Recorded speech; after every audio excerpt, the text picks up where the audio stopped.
Assalamualaikum warahmatullahi wabarakatuh. Sebelumnya, perkenalkan kami dari kelas A, mata kuliah Manajemen Keamanan Sistem Informasi atau MKSI.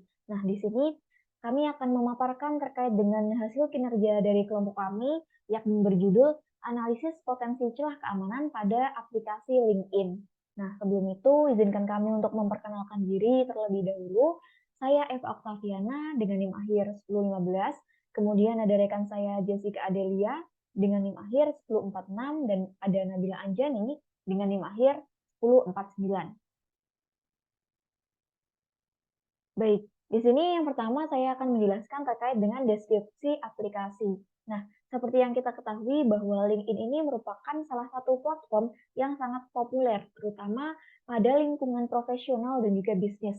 Nah, LinkedIn ini memiliki fitur yang kompleks dan dimanfaatkan oleh para penggunanya untuk memberikan fasilitas komunikasi serta menambah jaringan.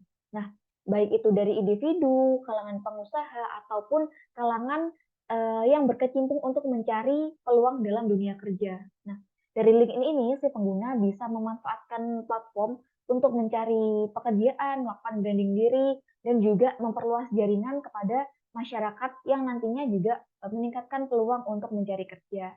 Nah, melalui fitur-fitur yang ada pada LinkedIn ini, si pengguna bisa menyantumkan berbagai informasi pribadi, mulai dari riwayat pendidikan, riwayat organisasi, pekerjaan, kontak, dan masih banyak lagi. Nah, kemudian banyak pengguna ini memanfaatkan LinkedIn sebagai sarana untuk melakukan branding diri. Jadi, aplikasi LinkedIn ini ibarat pisau bermata dua, di mana di satu sisi lengkapnya data diri yang dicantumkan ini bisa menjadi potensi celah keamanan, namun di sisi lain, branding diri yang, dilakukan juga bisa menambah jaringan bagi para penggunanya. Nah, eee, selain digunakan sebagai alat atau sarana untuk melakukan branding diri, melalui aplikasi LinkedIn ini juga bisa mempermudah HRD dalam melakukan proses, recruitment, di mana HRD ini bisa dengan mudah mengetahui mengenai kemampuan atau pencapaian yang dimiliki oleh si penggunanya.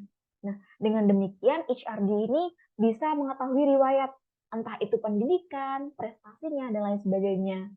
Nah, dari apa yang telah saya paparkan ini bisa kita analisis bahwa terdapat salah satu potensi celah keamanan, salah satunya pada fitur profil. Nah, melalui hal tersebut kami akan melakukan analisis yang mana review dari aplikasi LinkedIn ini nantinya akan kami berikan saran atau rekomendasi sebagai bentuk pencegahan adanya tindak kejahatan lebih lanjut, seperti itu.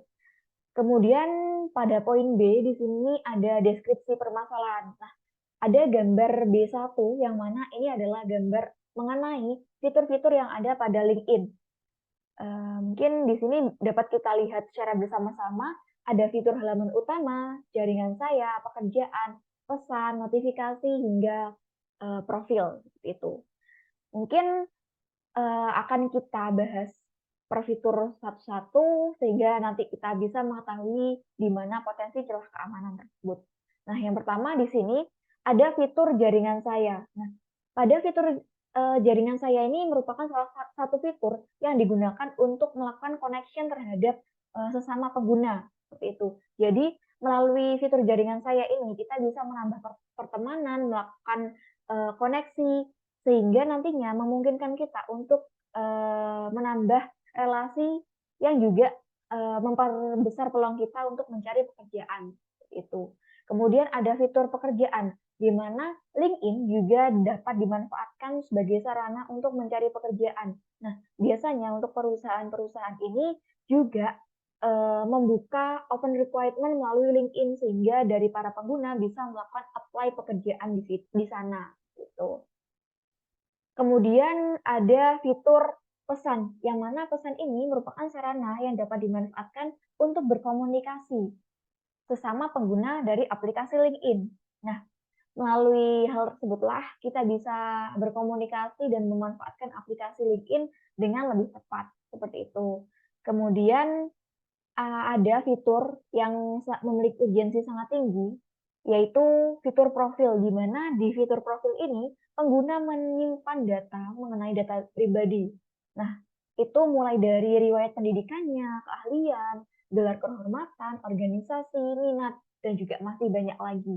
Nah, melalui fitur profil ini, pengguna juga bisa mengupdate pencapaian-pencapaian yang telah dicapai atau diraih seperti itu. Seperti yang saya jelaskan bahwa melalui hal inilah si HRD dapat mengetahui mengenai riwayat dan latar belakang dari si calon pegawainya. Nah, melalui fitur profil inilah kita bisa mengetahui celah di mana eh, keamanan dari LinkedIn yang sering ditemui. Pada platform ini dapat secara otomatis mengizinkan situs lain untuk mendapatkan profil pengguna. Nah, dari sinilah dapat diartikan bahwa data yang dimiliki oleh pengguna ini memiliki potensi kebocoran yang dengan tingkat yang tinggi.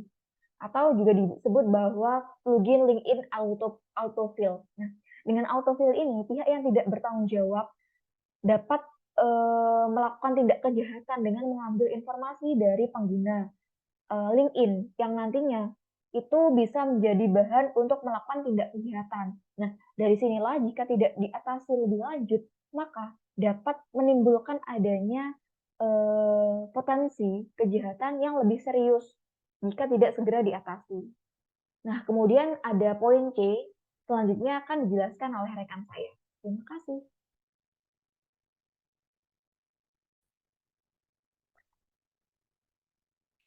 Baik, selanjutnya di sini saya Nabila Anjani dengan NIM akhir 1049. Di sini saya akan menjelaskan pada bagian analisis permasalahan dan potensi celah keamanan dari sebuah sistem, di mana sistem yang kita bahas ini adalah aplikasi LinkedIn.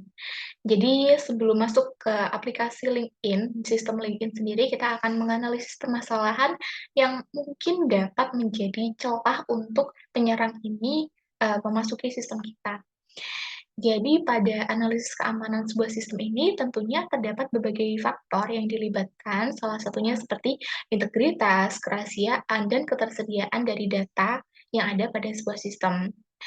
Dan pertama-tama yang memungkinkan celah keamanan ini menjadi potensi untuk pengguna atau penyerang menyerang sebuah sistem adalah kebijakan keamanan yang kurang ketat atau tidak memadai yang dapat meninggalkan atau meningkatkan potensi seorang penyerang ini menyusupi sistem kita. Untuk itu diperlukan kebijakan yang jelas dan juga ketat yang mencakup prinsip kebutuhan yang diperlukan untuk mengamankan sebuah sistem sehingga tidak ada potensi atau memperkecil potensi seorang penyerang untuk menyusup ke dalam sistem kita. Salah satunya seperti password dan juga kata sandi yang kuat. Dan manajemen akses yang juga tidak dapat membuka pintu bagi aktivitas yang tidak sah. Oleh karena itu, penetapan hak akses yang sesuai seperti hak akses dari password dan juga kata sandi dengan tanggung jawab pekerjaan dan tinjauan berkala terhadap hak akses ini, hak akses seorang pengguna ini menjadi sangat penting. Selain itu, pada proses mengamankan sebuah sistem juga diperlukan pembaruan perangkat lunak yang rutin dan berkala. Apabila sebuah pembaruan perangkat lunak ini terlambat, maka akan dapat meninggalkan celah keamanan yang dapat dimanfaatkan oleh penyerang. Maka dari itu, pembaruan perangkat lunak yang teratur dan terkini, termasuk sistem operasi, perangkat lunak keamanan, ataupun aplikasi pihak ketiga ini menjadi sangat krusial dan penting. Yang tidak kalah penting lagi adalah enkripsi data, yang juga menjadi faktor kunci dalam menjaga keamanan sebuah sistem. Dengan menggunakan enkripsi data yang kuat, baik selama penyimpanan maupun transmisi data, maka menjadi pertimbangan penting untuk melindungi data dari akses yang tidak sah. Dan hal yang tidak kalah penting dalam meningkatkan potensi keamanan sistem adalah kesadaran pengguna terhadap keamanan dari sistem yang dia gunakan.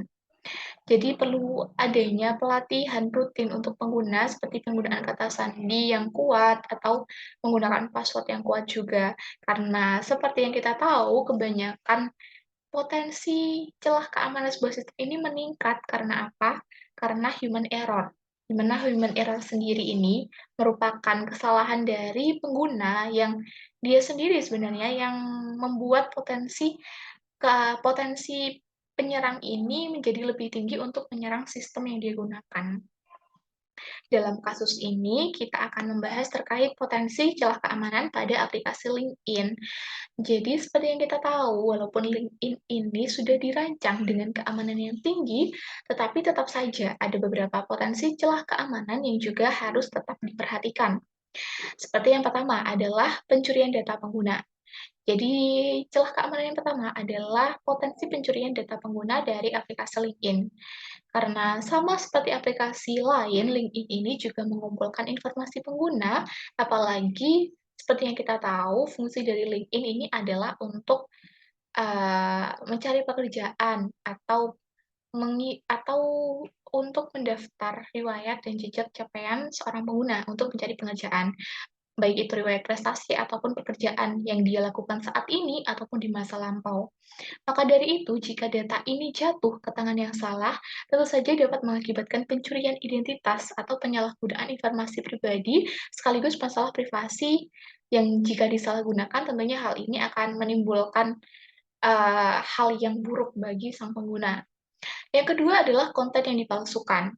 Karena seperti yang sudah saya jelaskan tadi, bahwasanya LinkedIn ini adalah tempat kita untuk mengarsipkan capaian-capaian prestasi ataupun pekerjaan yang kita lakukan di masa lalu ataupun di masa kini, maka dari itu terdapat potensi untuk konten tersebut dipalsukan, seperti pengalaman atau track record dari seorang pengguna, yang dapat mempengaruhi pengalaman pengguna lain dan juga dapat diartikan sebagai sebuah penipuan. Karena bisa jadi jika seorang rekrutmen dari perusahaan sedang mencari pekerja, tapi, melihat pengalaman yang pengguna lain yang cocok dengan posisi yang dia butuhkan, tapi ternyata postingan tersebut palsu, maka hal ini pun juga bisa dikategorikan sebagai sebuah penipuan atau konten yang dipalsukan. Potensi celah keamanan yang ketiga adalah serangan terhadap layanan dari sistem LinkedIn sendiri. Jadi layanan seperti LinkedIn ini juga dapat menjadi target serangan cyber, seperti serangan DDoS yang dapat mengganggu akses pengguna atau masalah lain yang mengganggu ketersediaan layanan. Maka dari itu, dari potensi-potensi celah keamanan yang mungkin dapat menyerang LinkedIn ini, dibutuhkan sebuah strategi penanganan untuk dapat meminimalisir atau memperkecil potensi dari celah keamanan sistem LinkedIn ini. Jadi, berikut adalah strategi yang harus dilakukan oleh LinkedIn dalam mengamankan sistemnya yang akan disampaikan oleh teman saya.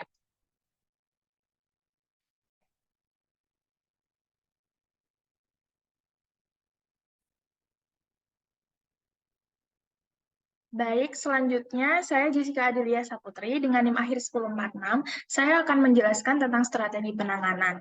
Yang pertama adalah strategi penanganan yang harus dilakukan oleh perusahaan.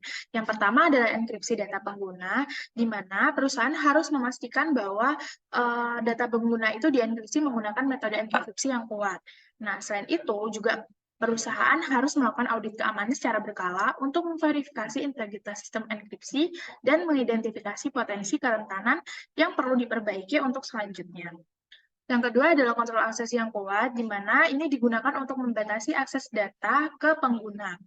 Nah, ini juga bisa dilakukan dengan menerapkan autentikasi dua faktor sebagai langkah keamanan tambahan. Selanjutnya adalah pemantauan aktivitas untuk mendeteksi pola-pola aktivitas yang mencurigakan, seperti akses yang tidak sah atau percobaan masuk yang tidak berhasil. Selanjutnya adalah verifikasi konten pengguna, di mana ini digunakan untuk memastikan bahwa konten yang diunggah oleh pengguna, terutama informasi tentang pengalaman dan pencapaian adalah informasi yang valid.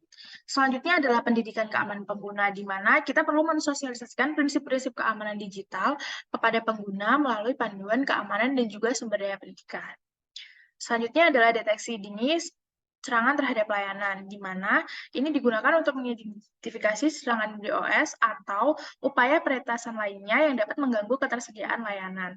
Selanjutnya adalah bekerja sama dengan pihak eksternal, yaitu lembaga keamanan siber eksternal dan ahli keamanan untuk melakukan audit keamanan secara berkala. Selanjutnya adalah pembaruan perangkat lunak secara rutin. Perusahaan harus memastikan bahwa perangkat lunak dan sistem informasi yang digunakan untuk menjalankan platform ini selalu diperbarui dan juga menggunakan pembaruan keamanan yang terbaru. Karena melakukan pembaruan rutin itu dapat membantu menjaga keamanan sistem dari potensi kerentanan yang dapat dimanfaatkan oleh pihak yang tidak bertanggung jawab. Selanjutnya adalah strategi yang harus dilakukan oleh pengguna. Yang pertama adalah penggunaan kata sandi yang kuat, yaitu untuk memastikan penggunaan kata sandi yang kuat dan unik bagi akun mereka. Ini nantinya disarankan untuk tidak menggunakan kata sandi yang sama dengan yang digunakan di platform lain. Selanjutnya adalah autentikasi dua faktor, yaitu menambahkan lapisan keamanan tambahan dengan meminta verifikasi tambahan selain kata sandi, membantu melindungi akun dari akses yang tidak sah. Selanjutnya adalah pemantauan aktivitas akun, di mana jika ada aktivitas yang mencurigakan atau masuk dari lokasi yang tidak biasa, kita bisa mengambil langkah preventif seperti mengganti kata sandi untuk melindungi akun dari potensi ancaman. Selanjutnya adalah pembaruan profil, di mana ketika kita memperbarui profil, kita harus memastikan bahwa informasi itu menampilkan data yang sesuai, di mana ini menghindari pemberian informasi pribadi yang terlalu rinci, karena ini bisa digunakan untuk penyalahgunaan data. Selanjutnya adalah pentingnya verifikasi kontak, yaitu untuk menerima atau mengonfirmasi permintaan koneksi dari orang-orang yang benar atau yang memiliki kredibilitas profesional. Selanjutnya adalah memilih dan memilah informasi. Sebelum melakukan pembaruan di profil, kita harus menyaring mana informasi yang boleh dilihat oleh khalayak ramai dan mana informasi yang seharusnya menjadi privasi dan membahayakan jika ada orang yang tidak bertanggung jawab mengetahuinya. Selanjutnya adalah review izin aplikasi pihak ketiga. Pengguna seharusnya secara berkala meninjau dan memverifikasi izin yang diberikan kepada aplikasi pihak ketiga yang terhubung. Selanjutnya adalah mengaktifkan pemberitahuan keamanan, yaitu digunakan untuk menerima notifikasi segera jika ada aktivitas yang mencurigakan atau upaya akses yang tidak sah. Memberikan kesempatan untuk merespon dengan cepat dan juga melindungi akun. Demikian presentasi dari kelompok kami. Terima kasih. Wassalamualaikum warahmatullahi wabarakatuh.